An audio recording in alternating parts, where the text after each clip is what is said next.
श्री गणेशाय नमः। नमस्कार दोस्तों, अर्चना भक्ति में आपका स्वागत है। दोस्तों, आज हम गणेश चतुर्थी या दुर्गा गणपति व्रत की पूजा विधि व कथा को कहेंगे। चतुर्थी का व्रत भगवान गणेश जी को प्रसन्न करने के लिए रखा जाता है। माह में 2 चतुर्थी होती हैं, पहली विनायक चतुर्थी और दूसरी संकष्टी चतुर्थी। अमावस्या के बाद आने वाली शुक्ल पक्ष की चतुर्थी को विनायकी चतुर्थी कहते हैं और पूर्णिमा के बाद कृष्ण पक्ष में आने वाली चतुर्थी को संकष्टी चतुर्थी कहते हैं। श्रावण माह में दोनों ही चतुर्थी का खास महत्व होता है। शुक्ल पक्ष वाली चतुर्थी को दुर्गा गणपति चौथ कहा जाता है। प्रातःकाल इस दिन सुबह उठें और गणेश जी की मूर्ति या तस्वीर के सामने बैठकर व्रत और पूजा का संकल्प लें। फिर ओम गंग गणपते नमः मंत्र को बोलते हुए जितनी पूजा सामग्री उपलब्ध हो उसे भगवान श्री गणेश की पूजा करें। गणेश जी की मूर्ति पर सिंदूर लगाएं, फिर उन्हें 21 गुड़ की ढेली के साथ 21 दुर्वा चढ़ाएं। 21 दुर्वा की गांठें अर्पित करनी चाहिए।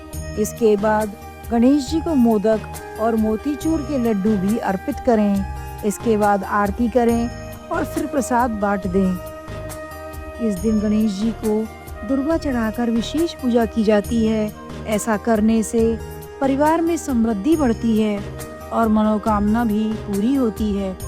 इस व्रत का जिक्र स्कंद और शिव गणेश पुराण में भी किया गया है।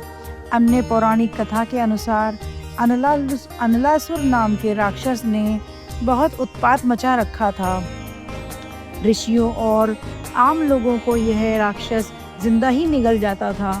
दैत्य से परेशान होकर देवी देवता और ऋषि मुनि महादेव से प्रार्थना करने पहुँचे। शिव जी ने कहा कि असुर को सिर्फ गणेश ही मार सकते हैं। सभी देवताओं ने गणेश जी की आराधना की। देवताओं की आराधना से प्रसन्न होकर गणेश जी उस राक्षस से युद्ध करते हुए उसे निगल गए थे और तब दैत्य के मुंह से तीव्र अग्नि निकली, जिससे गणेश के पेट में बहुत जलन होने लगी। इस जलन को शांत करने के लिए कश्यप ऋषि ने उन्हें दुर्वा की 21 गांठें बनाकर खाने के लिए दी। दुर्वा को खाते ही गणेश जी के पेट की जलन शांत हो गई और गणेश जी प्रसन्न हुए। कहा जाता है तभी से भगवान गणेश को दुर्वा चढ़ाने की परंपरा प्रारंभ हुई। दुर्वा एक प्रकार की घास है जिसे प्रचलित भाषा में दूब भी कहा जाता है।